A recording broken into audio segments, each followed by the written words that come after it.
awụrụ na ịbụ onye Igbo enwere ndị ọ ga-abụ ngwa kịta ewe iwe mana amaara m na dịka onye Igbo ọ bụrụ na ị ka na-asị ndị senti dị etu a senti dị etu a yọbarụ ya ayịyọ wepụ aka ewe n'ofe maka na ndị a na-ayọrọ na ha na onwe ha na ndị ha na-ayọrọ ka nkụ ka ege bụ na ruo tata na-enwebeghị ofu onye senti bụ onye ojii. Kedu etu esi amata ndị na-abụ senti? Nke ahụ edoghị m anya amaghị m mana amaara m na n'afọ 1998 ka a bịara wee mee nke a na-akpọ beautification abi beauty gịnị nwanne anyị nwoke bụ Fada Cyprian Iwenatansi bụ onye nwụrụ kamgbe afọ 1964 ọ gacha 34 years Pope John Paul wee bịa mee ya nke a kpọrọ beautification bụ nke bụ na oru ego n'igwe ka o sozieri na-ayọta ayịyọ ya bụ ka o soro ndị ichie n'igwe na-ayọtara ya ayịyọ emechaa ya kamgbe ahụ rukwe tata kamgbe 1964 ọ nwụrụ anwụ abịa mechaa nke emere na 1998 rukwe tata na ya bụ nwoke erubeghị n'igwe maka na dịka echikọwa nọọ mgbe o ruru eluigwe tupu o nwee ike ịyọtawa ayịyọ nsịzi eluigwe mana ijizi gịnị agị ya ihe dị n'ime ya bụ tupu anyị gaa n'ihu ka m tinyetụrụ n'ofu vidiyo a ọ bụrụ na unu ekiricha ya anyị ga na-achịta azụ maka na nke tata enwere etu o si ewe m iwe n'obi Opurobios Igwe Ajenga ndị bụ anyị kenekwa nwụrụ 20th January 1964 nwanne anyị nwoke bụ Fada Cyprian Iwenatansi nwụrụ na 1964 abịa na 22nd of March 1998 Pope John Paul II came to Oba. I was there, Commander MOD wee mee ife na-akpọ beatification ịkụzi nwanne anyị nwoke Abatansi na ọ bụzi blessed ya ọwụ na ebe gị nwa adịghị na nkwụ na mgbe ete ha aka na ya bụ sent the process of sainthood. Now if you check 1964 to 1998 mgbe eji wee sị na nwanne anyị a n'ọrụ ka ọrụ n'ọlụrụ ọrụ ebube n'otosi na ya bụ kene sent ka onwekwa na onye ojii wụkwa sent onye side ya. So if you check mgbe ọ nwụrụ 1964 to 1998 it's already 34 years. 2nd April 2005 Pope John Paul no bịara n'Ọba bịa beatificate nwanne anyị ọnwụọ. You check ikwa 1998 to 2005 it's not 7 years o ji wee bete n'Ọba airport na now 1st May 2011 Pope John Paul no bịa nwanne anyị nọcha 34 years ife na-akpọ beatification ya na ọbụzi blessed o wetakwuru nke na 2011 1st of May we nwetara under 6 years o ji wee nwụ. Now ọ dịbakwa o tere aka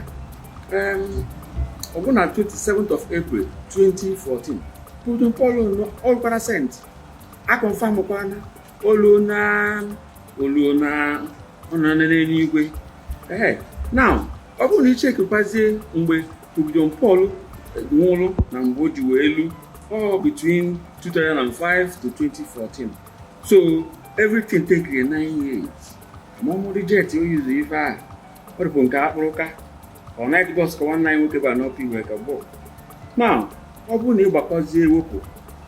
ịmara na enye igwe ahụ maka ndị ojii and then from 1964 icheke 1964 wee luo kịta ịmara ahụ onye nwanne anyị nwụrụ ọ bịa luo na 62 years ọ na this 2026 ọ na-alụghụ na ọ gbara ugbo epepe ma ọ kwazi na Pope John Paul bịara n'Ọba bịa wee yọọ Chukwu Jizọs nọ n'elu na onye a dị ka emewode blessed ka o jizi jet aga ozughe n'ụzọ oke ọnwụhekwa ịkpọ ọha yozie ọkpọ kwesịrị n'aka nne nna ọha yozie ka ọ kpọtazie onye a dịba anyị ekene m ụlọ ebetigi Ugwumba ekwere nke ị bịara jide ihe asụsụ gị n'aka Ugwumba nwoke eteghete aka nọrọ deme ebetigi Ugwumba ama m na ị bụ onye Anglịka takọrọ unu kwenyekwere na ndị senti Magana ma mu St. John St. Ka St. Yes. Ona yokwuru na ayo. Mba. Una da agba ndị St. Yoru na ayo. Saint of period ya. Kekwonu ka iji mana ke full period na nke na full period. Epeji ga hapụ okwu anyị Eji m ajụjụ. Njuzo gị sara ka onye ara asị m ka ene na-egi ka uche ọ dịzikwe. Maka na mmadụ ya jiri na-asị ọfụna period ya. Gị na ndị St. ọfụna. Ibu St. Mana ka hapụrụ ebe nna aga. Na epeji ga ihe njọ ka iti gị ọnụ tata bụ na enweghị onye isi ojii enere anya ka o wee bunwuru St. kemgbe a na-eme St.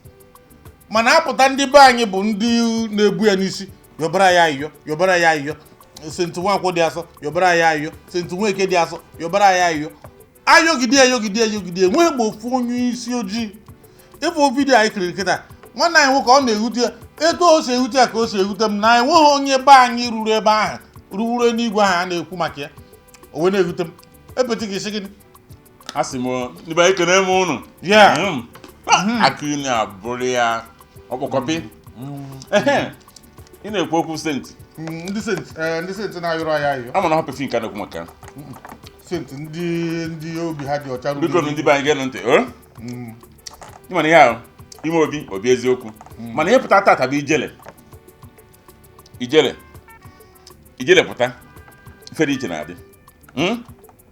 Gee ntị. Ha na-ekwu okwu maka na ejikwute okwu maka tansị iwere tansị kwesịrị ka ọ dị n'oye.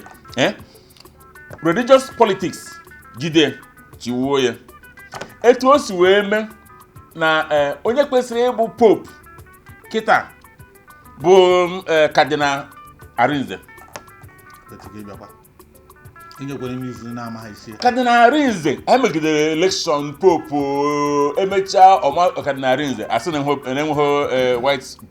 smoke emechakwa ya maka ọ bụ na atinye nke Cardinal ọ ga-abụ black smoke ọ ga-adị ojii na-ewepụta mba ha si na-abụ ha na black smoke ọ bụrụ nke ọjọọ nya ihe eji agba indere na anyị bụ ndị ọjọọ ma that's by the way mana ime ebe ahụ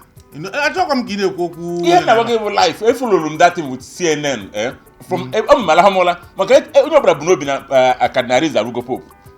ha megide ya o after manipulate tara ya werezie enye onye asịma ex nazi ọ bụzie pope shows na ha chọọ ka black bụrụ ya then ebe na St. ya na-ekwu okwu ya ka m jụọ gị so amakwana nwe hitichara n'ime ha etinye m nsi na ada ama ihe ma ọbụla adịsị eji onye gburu ibe nke aja so ihe a na-agwa ụnụ bụ na n'anya Bible bụ na Hebrew ka ọ dị a translate it to English mbụ King James so most of the thing I translate mbara amazi maka ndị ụnụ na angels niile asịghị na-arụ ọrụ onwe nke bụ afọ onye Igbo enwere angel Michael ha nwe Michael nke ịghọtara enwe angel Gabriel ifna ịnọka na so angel Okafọ ịna angel Okeke ịna angel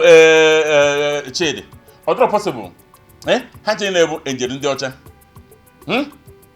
check Saint niile enwere Saint Habakkuk enwere Saint Netanyahu Saint niile kwesịrị ịbụ afa ndị Jews bụ afa ndị Europeans ka ọ bụ Caucasians so for that na enwere great flaws ma mara ebe o si maka na that is why I do deny trans saint maka o nwere over qualification to be a saint so n'ime na otu ebe anyị ghọta the politics ha go okay take as we still speak today I'm an Anglican mana Anglican headquarters ha niile ka dị n'England ọ ka dị na Canterbury nke ndị Catholic a na-akpọ ya Roman Catholic bụ na nke ndị Catholic na control the world ọ na-ajụ onwe m question so title niile na offering niile mere nke na-eji ebe ahụ until Anglicans wee revolt mgbe ha jere Lambert Conference wee lụọ na ya o wee bụrụ na onye na-akpọ ntu ka echiri bishop a na-ekwe nwa wee kunie we see ka bugin na abomination kana na heme na Africa say na osifa to your tent o Israel or the whole Africans I pull out we mo the Church of Nigeria, Church of Kenya, Church of Ebesorono man before Church of England Anglican Communion ko obu say funa ihe di wopia because I had a chibe one bishop one nke bụ gay aburu the bishop nye etu an nọkịta mbe ndị eda nke bi akwa maka n'isi onye gay maybe igochara kana igotara we Jonisia hey nda na maru so I na-ekwu said ha translate everything in the Bible ko suit ha but I see for ihe niile dị oji aburu ife ọjọọ nke dị ọcha aburu ife ọma mana chefu na Bible gwa gị na nwanne Moses o nwere ihe omere Chukwu wee mee ya also here where that's white as snow which is odocha nya leper Chukwu wee turn to leper so onye ọbụla bụ Caucasian ndị ọcha bụ leprous patient ka ọ bụ kpatara na ha media eje tan bad and safe asị na na metanin tannin bụ ịtọrọ ahụ ka ọ dị black watch ibe ndị na metanin were ihe black techa na ahụ under the sun ka ọ ma na ya tan to if not anwụ bịa ha nọ n'ọsọ mana anwụ bịa anyị nọ n'egwu mmiri bịa anyị nọ n'egwu snow bịa anyị nọ n'egwu so na Chukwu goziri anyị hinne mana ebe problem dị kịta bụ na saint ịma na ọ na-aba times anyị si na nke aba na aga because of na-eme obi ka na amụta ife abụghị no because of ime obi no arabịa ha na continue to ntachagoro waja ọ na arabịa so na ihe ka ngwa ngwa aghụghọ dị na ya politics religious politics ha ji anyị egwu emegide ere ọ bụrụ asị m kwuo maka ebe m ejekwa kịta esi m pụtaba maka na njọ niile nke ya bụ ime eje ọkụ mmụọ nke ya bụ ime eje n'igwe senti abụrụ ndị ọcha enyesa abụrụ ndị ọcha ekwentị abụrụ onye ojii onye gwara ụnụ ekwentị not as bright as morning star ebe epenti ya black ka wesi na black person ka ọ bụ ọkwa nnukwu aghọ dị ya mana Ugwumba ka nna atara kini m ọ dị mma ofu ihe mmụọ na-ekwu bụ na esorugoro m si senti yọrọ m ayịyọ mana o tego m kwụsịrị ya o wee doo m anya na onye ọbụla na-anụ ihe ga-echa vidiyo a ọ bụrụ na ị ka na-achị senti yọrọ ya ayịyọ ofu bụ na ọ dịghị n'akwụkwọ nsọ ịbụ ọ bụ na senti onye ọcha ga-ebugodo ụzọ yọtara ndị be ha tupu ọ yọtawara ebe ọ bụ na ha ekweghị na nwanne anyị nwoke nwụrụ over 60 years ago ewee bịa mechagharị ya beautification pope bụ onye merie beautification wee mechaa nwụọ na 2005 kịta pope abụrụ na saint epụtazi asị Saint Pope John Paul mana tansi ka nọ n'ụzọ kamgbe o rubeghị n'igwe kedu onye na-enye tiketi n'igwe a anyị nke Chineke na ọ bụghị mmadụ maka na ihe ọ pụtara bụ na ndị Igbo ndị isi ojii adịghị erue n'igwe maka na onye ọbụla ruru n'igwe bụ ihe nwere ike ịza sent dịka ha si wepụta ya ka i wee ike ịdị na-ayọta ayịyọ mmanụ nwe m ekweghị ihe na m ruo n'eluigwe dịka etu a nọkịta na ị na-abịa enye m nsogbu m ga-ayọbara ya ayịyọ ebe ọ bụ na Chukwu emepegoro ụzọ si mgba gị yọọ Chukwu ayịyọ isizi m hapụ ikpori ndụ m ga na-ekpori n'eluigwe na-eto Jehova m hapụ ya na-abịa ayọrọ ya ayịyọ ekweghị m na nke ahụ mana ebe ọ nọ na-ewute m bụ na ọ bụrụ na ị kwenyere ị ga na-ayọ ndị ihe na si ha nye gị senti onye isi ojii ọ kachasị senti Igbo ọ ga-abụ ị na-asụrụ ya Igbo ọ na-anụ ihe ị na-ekwu maka na aghụghọ gịzi ya ama nke ọ ga-eji bụrụ na mgbe niile anaghọrị anyị n'ihe na-enweghị isi ewetara anyị ụka ọ karịa na 100 years ewetara anyị ụka anyị kwesịrị ịdị na-adịzi asị nke a ka edo etu o si dị nke a ka edo etu o si dị maka na ndị ga-ebetike kwuru ọ bụrụ na n'oyibo ka edere Baịbụl mana ndị senti niile bụzi n'oyibo onwe dịzi ka o doro anyị anya na aghụghọ dị n'ihe anya anyị na uche anyị ọ dịkwa ya bụ na ekwetaghazi m ọ bụrụ na ị na-ekwe nke m biko kamakwa ya chọwa senti Okeke na Okafọ na Okorie na ọ bụrụ na senti atọgbughị onwe mana ọ bụkwarị maka m ekwute ihe bụ senti a ọ bụrụ ha na nke m nwee isi ya hapụ ihe ọ na-eme ga ayọghara ya ayịyọ yọghara m nwa ayịyọ mba ejiri m ọnụ m si Chineke biko na nke na-akpa m maka na ya na onwe amaghị etu o si akpa m maghị etu o si jide m ọ kachasị ọ bụrụ dịka na senti na-ayọrọ m ayịyọ dịka onye Naijiria dịka onye Igbo ọ maha na irute na Naijiria kịta na asị akpọrọ ndị Igbo na etu esi eme ndị Igbo meri na senti ọbụla ga na-arịọrọ anyị ayịyọ ma ọ bụ njele ọbụla ga na-ebu ihe gbasara anyị ga-abụnata njere isi kara aka maka na mkpa anyị karịrị ya bụ biko ọ bụrụ na ya bụ ya na-ewute ya ịnọkọta ịmana ihe anyị na-eme ebe a bụ ịnọkọta ka anyị bonite ofu ihe abonite ya ọ dọrọ akọ na uche ụfọdụ si ihe dị etu ọdịdị etu a agbanye ka ihe ji eme ịtụ n'ezie ya dịka nwa afọ Igbo ọ bụrụ na ọ dịghị mma ya dịrị gaba ọkwa na ọ dịghị mma imegharịa maka na maham ka a ga-eji nọkọta a na-enye anyị nri n'ọnụ na onye nke a John Paul bịara mbọsị ama mgbe ọ bịara na Naịjirịa n'afọ 1982 ndị mmadụ chọchọrọ obere ka awụọ kraụd n'ebe ahụ ka nkụ emechazie o wee jiri flight gaa nke ya ebe akwụkwọ nsọ gwakwara m sị na ofu ugboro ka e nyere mmadụ na ịnwụ ha ana ikpe nsogbu ya mmiri ndatị na ịnwụ ha ana mechie ya kpam ijeghe n'igwe ije ọkụ mmụọ maka na ikpe ibu sharp sharp dịka mụ akịta na sharp sharp agara m n'igwe mana asịzie na onye isi sharp sharp gịnị erugo m n'igwe ka enigwe nke ọ bụ enigwe ebe njem aka esi okay sorry echefu na enwere New Heaven na Enugu New Heaven heaven ekwu heaven New Heaven bụ ebe a na-eme ntachi ọsa na Open Sheraton na ebe a ka ha nọ nke ị na-ekwu na nke dị n'elu elu agwa gị ebe njem Michael nọ obomo ga-anọ n'eluigwe anọrọ m n'ọkụ mmụọ nna hapụ na epeti ka anọ n'eluigwe gwa so ihe a na-ekwu kịta na o so ihe gụwa ka a na-ekwu kịta eruo n'eluigwe enweghị sente epetike unless na mafu angel epetike ma angel Okafọ ma ọ bụ na enweghị angel dị etu a ọmụkwụ na akọrọ ahụmasị ayọrọ m ayọ m na-enwe biznes eruo n'igwe gbata ụlọ ọ bụ na afụghị njel epetike n'eluigwe enwe mpesi ozugbo ozugbo mana nna anyị kwa akọwara nye ọfụma nke esogbu zọ ndọcha omena ndị ojii ihe mebụ na ị ga-agba mbọ ka iruo n'igwe ọ bụ na iruo n'igwe ka amazi ka a ga-enwe sent mgbe ọ bụla iji ruo dịka igo ruo n'oge gwa m agwa m gị ihe ọ ga-abụ iru ebe ahụ ime ka m mara nweta saịdị na iruru eru ka ọ ghara ịbụ na ị gagidere n'igwe bụ ọkụ mmụọ so that iruzie agwazi m ndị mmadụ na kịta na anyị nwoge sent epetike ọ bụrụ na ndị chọọchị ekwe ha abịa anyị aba dee ihe a dee na azụ sent epetike ime obi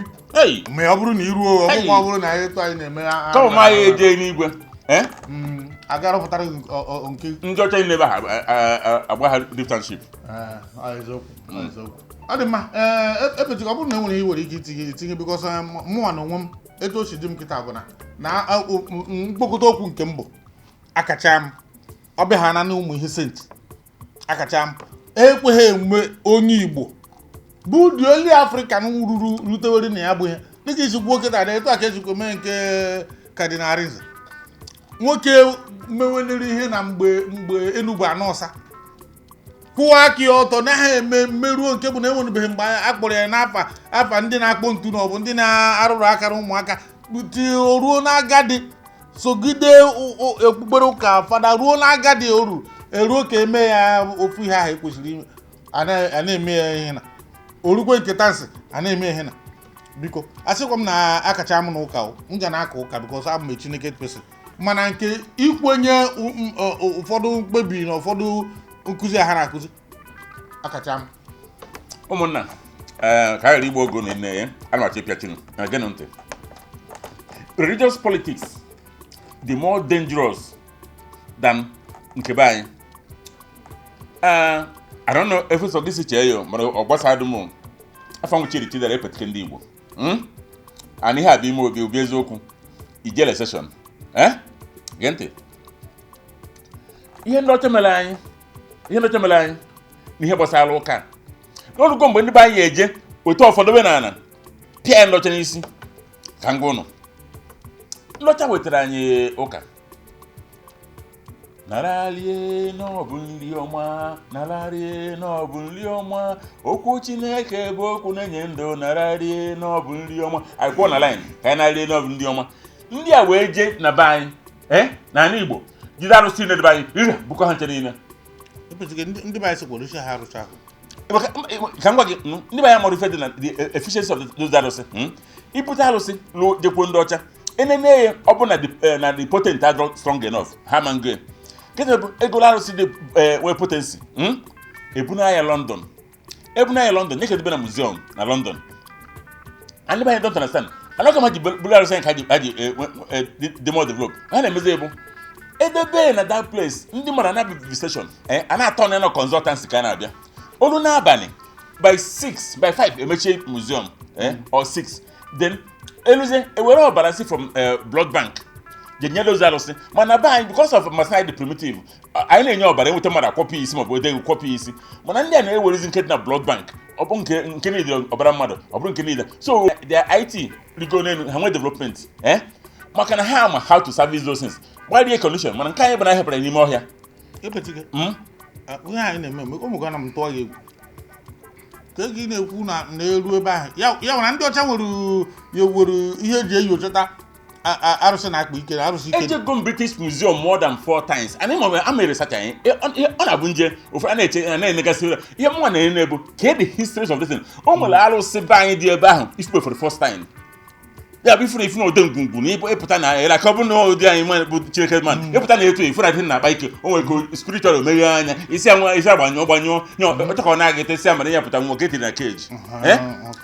ihe dị n'obodo oyibo especially na Britain arụsị na museum fa si na Africa repatriate half of them okay how many have human Britain how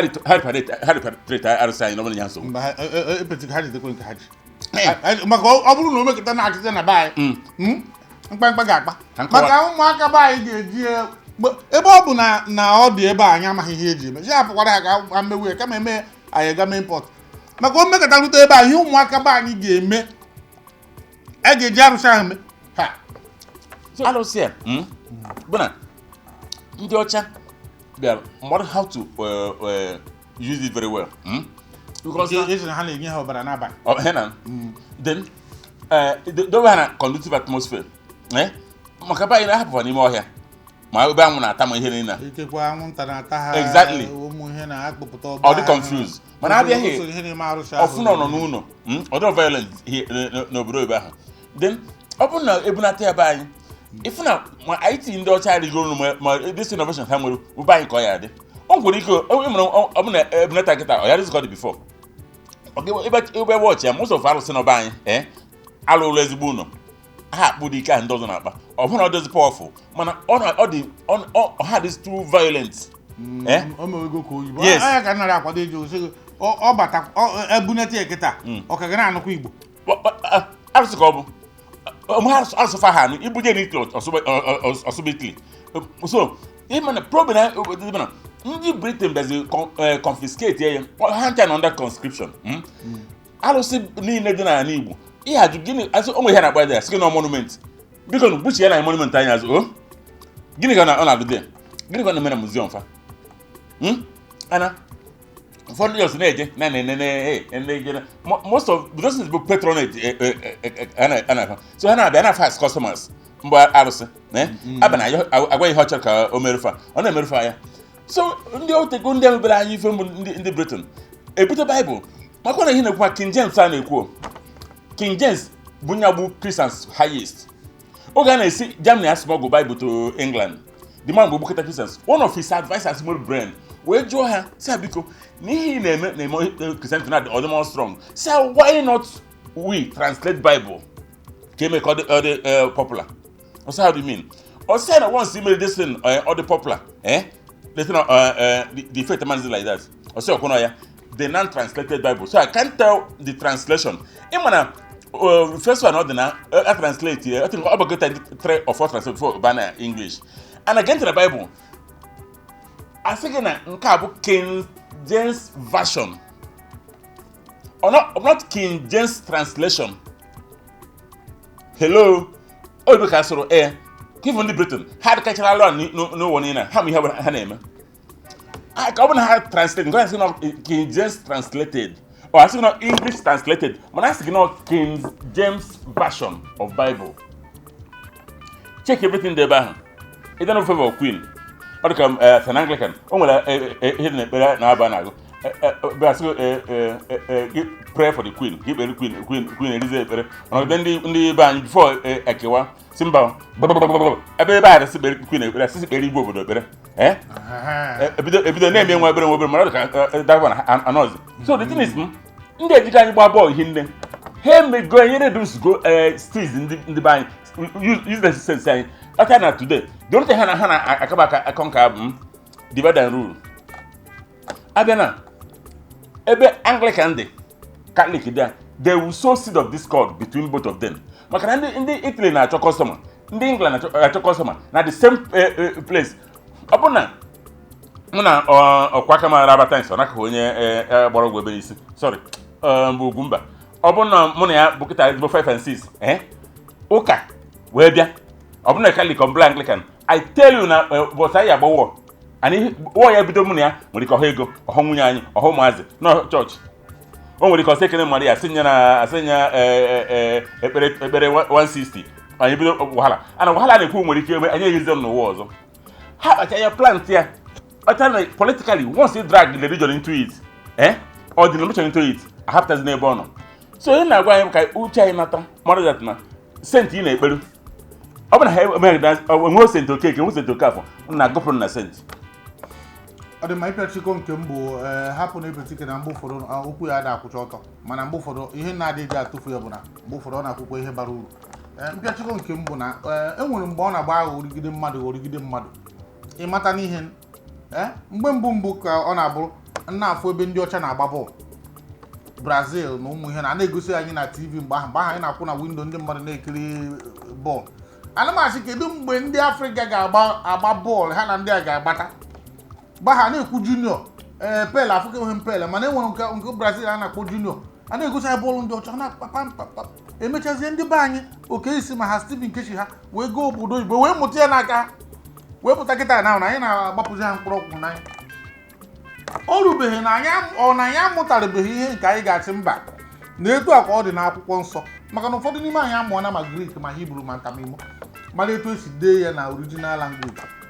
Biko anyị ekwezina ka a na-aghọrị anyị ofu ihe sent a bụ ofu ihe na bido tata gawa biko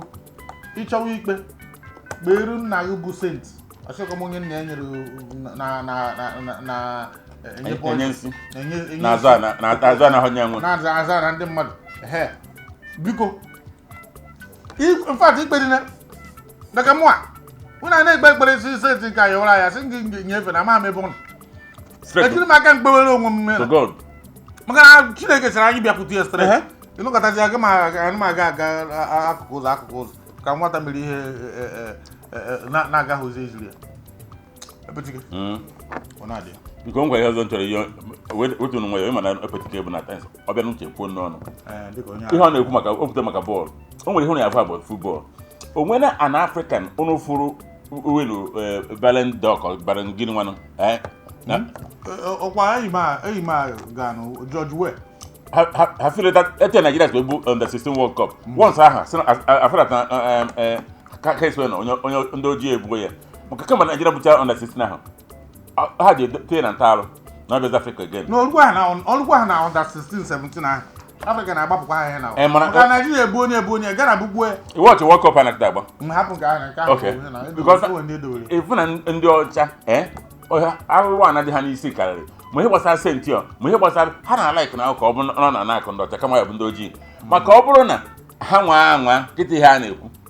ka jeje gbagide bọọlụ jeje bịa ha na the first time wee gba bọọlụ ọgba na Germany wee jide klọb niile nọ na Europe wee gosi that na ihe ọbụ king of football ndị England ekwe ha sign ya atọ kara ya pụta because amaghị that na ọ ya bench everybody JJ, one of the greatest footballers in the world. Mana ekwere tie. So ihe na-achọ egwu n'ụbana the same way akwa eze bịa n'ihe ụka ma sentio ma pefuno ma whatever it is so ahụ efe bụ ụnụ so ọ bụrụ na ha ruha na nke na ihe chọba senti mere ka obere gebere na chọọ senti nne gị ma anya ọ bụrụ na nne gị na-akpa nsị ị chọọ nke grandmother gị ọ bụrụ na na-akpa nsị chọọ nne m ezigbo mmadụ ka ọ bụ nna gị na-akpa nsị chọọ nna m nna m ndị senti ka ọ bụ ezigbo mmadụ ọ bụ na mgbe o chere na m ịtọjarị ekenekwe gị nke anyị kwuru daba ekene m ndị be anyị ka ọ dụnụ